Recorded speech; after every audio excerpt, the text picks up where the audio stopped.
ખોટા દસ્તાવેજોને આધારે રમણલાલ વોરાએ 2 પુત્ર અને પત્નીના નામે લગભગ 7.3 એકર જમીન ખરીદી હતી.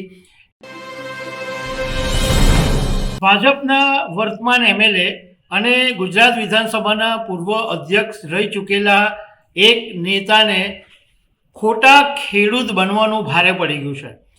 એમણે ખોટા દસ્તાવેજો ઊભા કરી અને પોતે ખેડૂત છે એમ કરીને જમીન લીધી હતી, પરંતુ સરકારે આ જમીન હવે પોતાના હસ્તક લઈ લીધી છે અને આ જે નેતા છે એમણે 7 એકર જમીન ખરીદી હતી એ બધી જ જમીનો હવે શ્રી સરકાર કરી દેવામાં આવી છે. તો આના વિશે તમારી સાથે વાત કરીશ.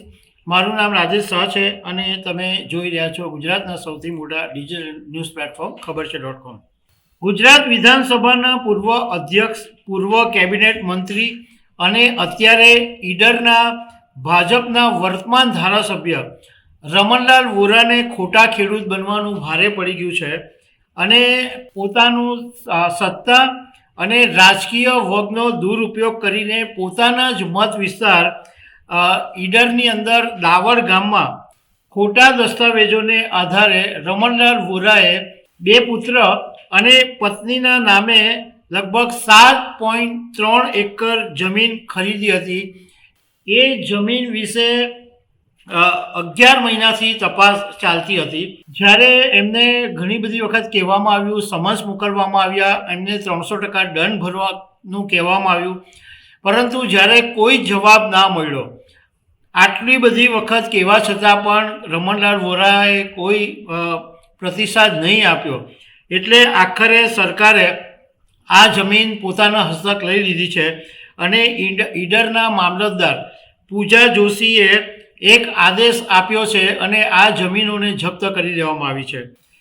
ગુજરાતના રાજકીય ઇતિહાસની અંદર શાસક પક્ષના વર્તમાન ધારાસભ્ય સામે થયેલી આવી કડક કાર્યવાહી એ ગુજરાતના ઇતિહાસમાં પહેલી વખત હોવાનું કહેવામાં આવી રહ્યું છે અને આ રમણલાલ વોરાના સમાચારો પ્રસરવાને કારણે ગુજરાતના રાજકારણમાં પણ ગરમાટો આવી ગયો છે. રમણલાલ વોરાએ એવું કરેલું હતું કે ખોટા દસ્તાવેજો ઊભા કર્યા અને કાયદાકીય રીતે ખેડૂત ખાતેદાર બની ગયા હતા અને એમનો એક પુત્ર છે સુહાગ વોરા અને બીજો છે ભૂષણ વોરા અને એમના પત્ની કુસુમબેન.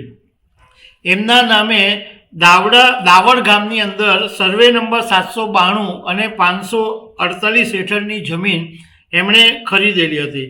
આ વાત જ્યારે ઘણો જ પંચ સમક્ષ પહોંચી ત્યારે આ તપાસ શરૂ થઈ અને રમણલાલ વોરાએ હોશિયારી એ વાપરેલી હતી કે રમણલાલ ઈશ્વર નામના એક ખેડૂત હતા અને એમના સરખું નામ હોવાને કારણે એમણે અટક વિનાનો દસ્તાવેજ બનાવ્યો હતો. મતલબમાં જ્યારે આ તપાસ ચાલી ત્યારે એમને 11 મહિના સુધી અનેક વખત એમને કહેવામાં આવ્યું, એમ છતાં એમને હાજર નહીં થયા અને 300%નો દંડ જાહેર કરવામાં આવ્યો હતો, પરંતુ એ દંડ પણ રમણલાલ વોરાએ નહીં ભર્યો. રમણલાલ વોરા ઈડર બેઠક ઉપરથી 6 વખત જીત્યા છે અને 2016માં વિધાનસભાના નેતા પણ બન્યા, વિધાનસભાના અધ્યક્ષ બન્યા હતા. તો અત્યારે રમણલાલ વોરાની મુશ્કેલી વધી ગઈ છે. તો દર્શક મિત્રો, આવા અનેક અપડેટ સાથે મળતા રહીશું. આભાર.